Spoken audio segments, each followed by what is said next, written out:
Hello les amis, aujourd'hui une nouvelle histoire fabuleuse, magique, comme je les aime, une histoire qui m'est arrivée au tout début quand je venais de m'installer il y a environ 10 ans.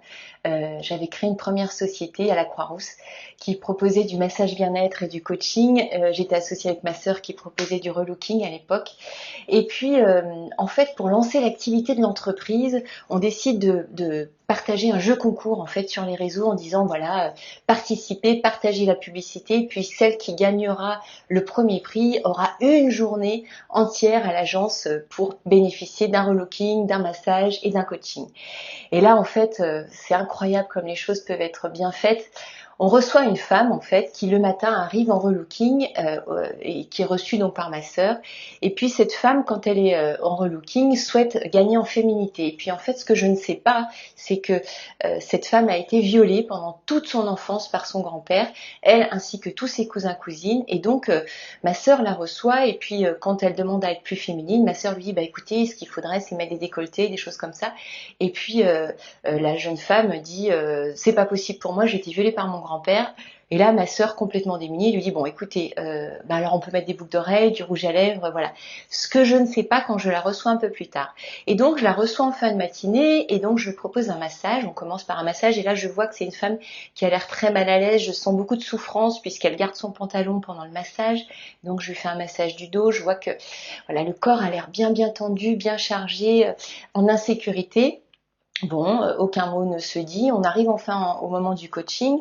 Et là, en fait, je sais que cette femme, elle a une séance de coaching. Elle a des moyens qui sont très réduits. Elle est assistante maternelle en banlieue lyonnaise et donc elle n'a pas les moyens de revenir pour faire d'autres séances de coaching. Et donc, évidemment, quel que soit le problème qu'elle m'amène, il va falloir que je le traite dans cette unique séance. Et donc, on commence et je lui dis, voilà, est-ce que vous avez peut-être quelque chose que vous aimeriez changer, reprogrammer, quelque chose où je peux vous aider? Et là, elle me dit oui, je sais très bien, voilà, quand j'ai un vrai problème dans mon couple, en fait, j'ai beaucoup de mal à être touchée, j'ai beaucoup de mal avec tout ce qui est tactile, les baisers, les câlins, et donc mon mari en souffre beaucoup, et je lui dis ah bon, et vous savez peut-être d'où ça peut venir? Et elle me dit oui, quand j'étais bébé, depuis mes 3 mois, en fait, pendant toute mon enfance, jusqu'à 10-11 ans, j'ai été violée par mon grand-père. Waouh! Alors là, c'est vraiment, on est dans du lourd, hein, on est dans quelque chose qui est vraiment énorme, et rien que d'en parler, ça me donne des frissons. Et donc, voilà, elle me raconte l'histoire, je la vois dans beaucoup d'émotions et en même temps beaucoup de souffrance. Donc elle me dit que cette histoire est arrivée aussi à ses cousins, cousines. Waouh, oui, je peux imaginer effectivement l'horreur de la situation. Cet ex-enfant n'a pas été protégé par ses parents, qui l'ont laissé été après été chez ses grands-parents. La grand-mère n'est pas intervenue alors qu'elle avait des doutes, etc., etc. Je lui demande si une procédure judiciaire a eu lieu. Elle me dit que oui, un dépôt de plainte a été posé, mais en fait, le grand-père est décédé avant le procès final. Bon, ok, j'ai une séance de coaching pour changer la vie de cette femme. Comment je fais? Donc toujours la même façon de procéder, je commence par ce qu'il y a de plus fort et donc je lui propose un réemprinting, c'est-à-dire qu'on va reprogrammer le souvenir d'origine et en l'occurrence, je vais aller chercher l'histoire du tout petit bébé qu'elle était avant même le premier abus et donc on reprogramme, on recrée un nouveau souvenir pour cette femme de comment ça aurait pu se passer différemment. Voilà, peut-être que maman aurait pu être vigilante, la grand-mère également, etc. Le grand-père aurait pu être recadré, aurait pu peut-être être soigné, etc., etc. Et donc on rejoue cette scène sur une échelle du temps pour reprogrammer toute son histoire. Et là, en fait, je vois que quelque chose se produit qui est vraiment magnifique, lumineux. Je me dis waouh, j'ai l'impression que ça a marché, mais pourvu que. Et puis à la fin de la séance, en fait, elle est en larmes et elle me dit écoutez, Sophie, est-ce que je peux vous demander quelque chose? Je lui dis oui. Et elle me dit est-ce que je peux vous prendre dans mes bras? Waouh! Elle qui avait justement un problème de toucher, voilà, d'être embrassée, elle me demande ça, donc je me dis c'est génial, bingo, ça a marché.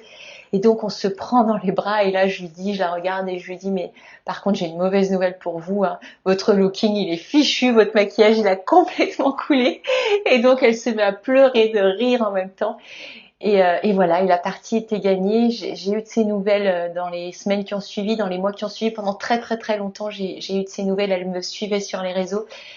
Et je sais combien cette femme a eu sa vie changée alors même que, voilà, à l'adolescence, elle avait fait beaucoup de thérapie, elle avait fait des tentatives de suicide. Ça avait été un long parcours du combattant. Et puis, elle est arrivée jusqu'à moi et On s'est offert toutes les deux ce cadeau, je pense, ce jour-là, de changer les choses comme ça. Vraiment, on peut dire comme par magie, on a réussi à balayer cette histoire horrible. Voilà, comme ça peut arriver très souvent, des histoires d'inceste, malheureusement, des histoires de violence, d'abus sexuels. En tout cas, si cette femme m'entend et me voit, je lui souhaite tout le meilleur et j'espère que sa vie continue dans beaucoup de chaleur humaine, beaucoup d'amour de soi, beaucoup de lumière dans cette guérison et cette nouvelle vie. Voilà, donc voilà, encore une fois une histoire qui montre que tout est possible, même quand c'est des situations qui sont vraiment dramatiques, qui sont horribles. Je pense qu'il n'y a pas beaucoup pire. Rien que d'en parler, je suis émue, mais voilà. Donc c'est possible, on peut repartir avec le sourire même d'une histoire comme ça et se proposer une deuxième vie bien plus lumineuse. Je vous remercie pour votre écoute et j'espère que vous aussi, voilà, vous imaginez bien combien vos souffrances qui sont peut-être aussi graves ou peut-être beaucoup moins, peuvent assez facilement se libérer demain si tant est que vous ayez envie de le faire. Je vous dis à bientôt pour de nouvelles aventures. Je vous embrasse. Et puis je vous dis à bientôt. Ciao, ciao.